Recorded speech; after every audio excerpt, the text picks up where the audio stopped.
All right, today is going to be a video about digging this hole. Basically, this is where the water tanks are going to go, and to be well under the eaves of the house, it only needs to be a foot deeper, but to catch the edge of the solar panel, and I actually need to go, I mean, that's actually higher. It looks like lower, but I actually need to go another, well, another foot really would be good. Looks like I'm a little over a foot, but I'm just going to basically dig down until I hit that limestone layer, and it's like solid shelf of rock, and I can't really dig any further without a bigger backhoe or blasting equipment. So I think that's what I'm going to do here. So I'll set that up, but first let's go back so you can see what I've been doing. I did rig up some PVC to the pump there. I gotta cut it so that I can, because I needed to fill up the RV yesterday and I could not find this union. So this just allows me to unscrew a joint, like a permanent joint, and you know, now I have to cut it because otherwise I don't want to have to lift up the pump 4 feet to get it out of the tote. So yeah, that's that. But I also had some leftover concrete, so I poured a rough crude step there. I didn't really mix it that good. I didn't care. It's not structural. It just, you know, it's a shed. And then also last night I was staying up for the night shift, and oh my goodness, I couldn't even walk in here before. So I really needed a workbench to be able to get stuff out of the way.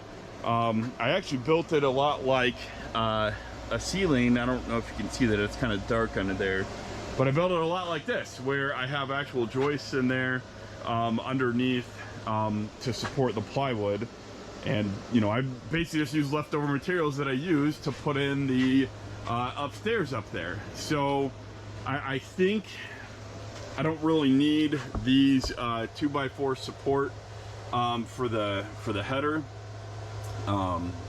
but since it was supporting everything, you know, I nailed those. I nailed that header in really well. I don't think I need these 2x4 supports, but I kept the supports just in case. It can't hurt. And then I'm pretty sure I'm good there, but just in case that does start sagging, I can put in a couple posts in the middle and a beam across the middle. But I mean, that's a relatively short gap, and I did these studs every 16 inches instead of 24. That plywood can support 24 and still be good. But of course 24 might be, I don't know, 2x8s instead of 2x6s. So anyway, I didn't really engineer that. I just kind of went with it. I needed some storage, and now I've got a storage. I got a workbench so that I can actually work on some stuff and keep stuff out of the way, keep stuff organized. And as you see, I started organizing my tools, just keeping them out of the way so I can easier grab stuff, find things. This was a much needed thing. So off to the tractor.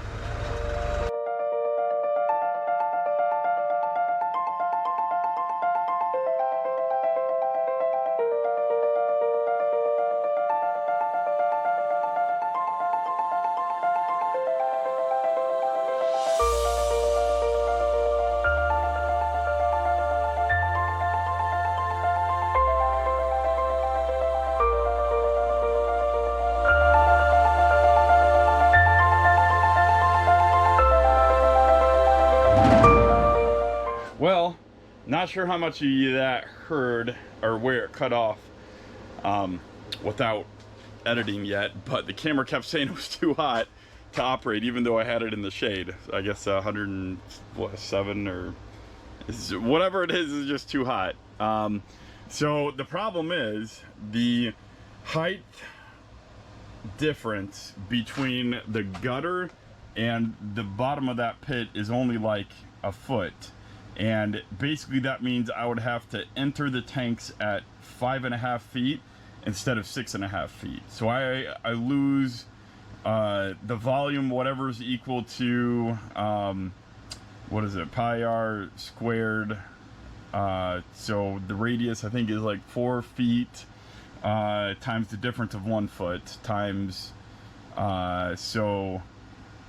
squared, so 16 times 3.14.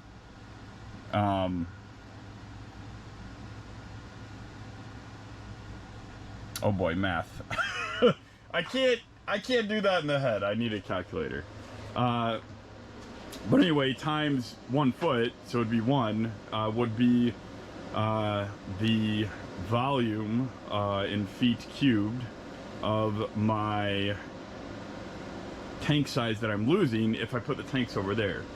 So I'm gonna have to get out the laser again, and I think what I'm gonna have to do is somewhere over there is lower. So if I aim that direction, it should already be lower than the height of the eaves. And then if I dig deeper, and it's also in the shade over there, I think that's what I'm looking at having to do. Otherwise I'm gonna lose a lot of volume out of my tanks, which is not obviously ideal. The alternative is I could have, see, I don't want to, it's still a waste, because even if I have a backup tank, or if I have an overflow tank that gets drained into, that's lower, well then that's a, yeah, you know what I should have done? I should have gotten, because I could select the size of my tanks, I could have gotten a much wider tank, and I think it would have been about a foot shorter, and that would have gotten me exactly where I need. So maybe I'll have to do that in the future, especially if I want to put the tanks there. I don't know, that's just a nice little shaded spot. It's in the shade most of the day, but I think I'm gonna have to decide somewhere else to put those tanks, and I suspect it's over there. So that's not too much further away from the house, so I think that should still be fine. But anyway, that's that, and hope you guys enjoyed. Have a good one.